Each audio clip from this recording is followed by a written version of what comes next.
it's quite worrying, but... Now rushed away from his war, the praise for him back home is piling on. Push, please. His grandmother, the Queen, visiting veterans at a nursing home, couldn't help but join He's in. doing a hard job, man. That job he's doing is a very hard job. Yes. It's a very difficult climate, too. Oh, yeah. A climate he wore well, repeatedly talking of how normal he felt in the abnormal theater of war. Exactly. So comfortable, he may have momentarily forgotten what he represents. I don't want to sit around at Windsor because I just generally don't like England that much, and you know, it's nice to be away from all the press and the papers and the general shite that they write. Doesn't like England that much? That comment could cost him. And if he actually saw the glowing papers today, devoured over lunch, he might change his tune. The nation seems generous. Oh, well done to him. I mean, he's doing well. I guess that's a different looking Harry from the one you're used to seeing. Yeah, definitely. He normally likes the women in the booth, doesn't he? So like, he's out there fighting for his country. So I think it's good that he's doing his bit for our country. And I think it seems a different light now. Orange smoke now. Some in Britain wonder whether the media and the government were right to conspire to keep the news secret. But those voices are few, outnumbered by people who are glad a prince got his chance to roll up his sleeves just like any other soldier. Adrian Arsenault, CBC News, London. Harry is going home. Officials have not said when he'll be moved. Harry, now that the world knows the third in line to the throne has been fighting the Taliban, Britain's defense ministry decided keeping him in Afghanistan was too risky for him and his fellow soldiers. I think he himself naturally will be disappointed. He was doing a fantastic job. It's an important role. Famous as a prince back home, in the battlefield he was simply Widow 6-7, calling in airstrikes on Taliban targets. Widow 6-3, Widow 6-7. So basically what you're saying is there's a possibility to get air. From an isolated base in Helmand province, just 500 yards from enemy positions, Harry was in ever-present danger and got no special treatment. You do the job. Yeah, everyone's the same. Everyone's life is as important as everybody else's.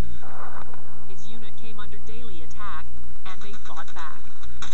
Nicknamed the Bullet Magnet, everyone, including the prince himself, knows images like these only increase the threat he faces.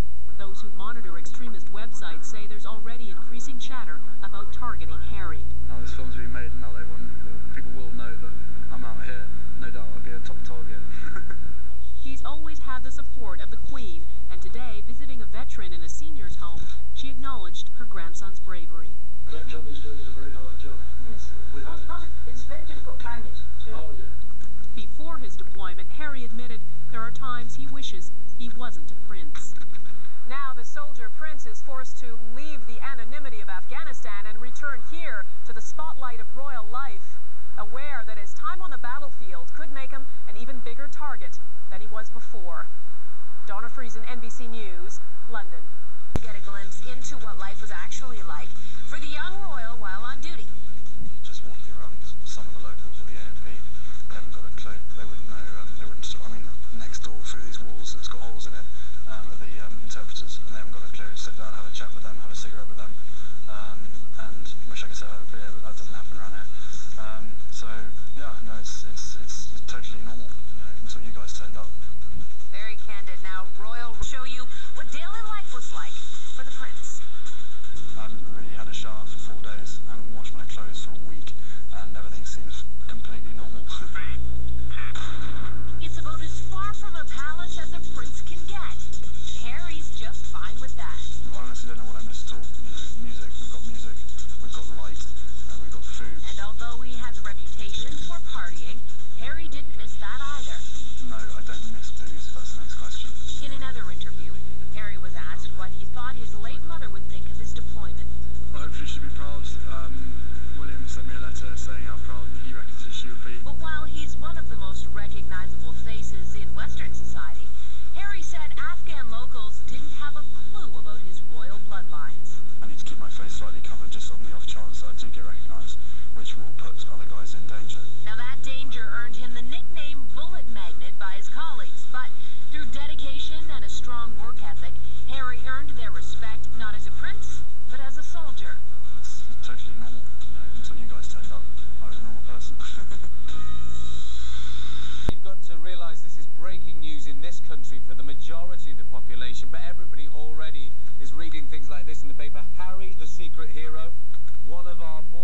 everybody in the country pretty much is very proud of the fact that the Prince is out there fighting on behalf of the whole country. Knowing the reputation of the British media, not a meek group, are you surprised to the extent at which they sheltered Harry?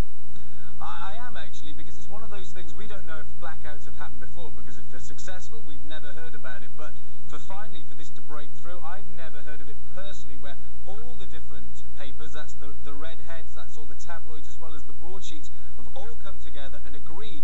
And everybody's amazed it's lasted 10 weeks before anybody found out. The guy went from lovable rogue party boy to a really responsible young guy at 23 years old on the front lines. I mean, is there a personal love for Harry that sort of, perpetuated this sheltering? Well, let's not forget he is still only 23. I'm sure he will come out of a nightclub again and be drunk. But this time it will say drunk hero. At the end of the day, Harry fought the good fight. He's a brave soldier. He's coming home. He's safe. The third in line to the British throne is safe. Will you and your fellow countrymen raise a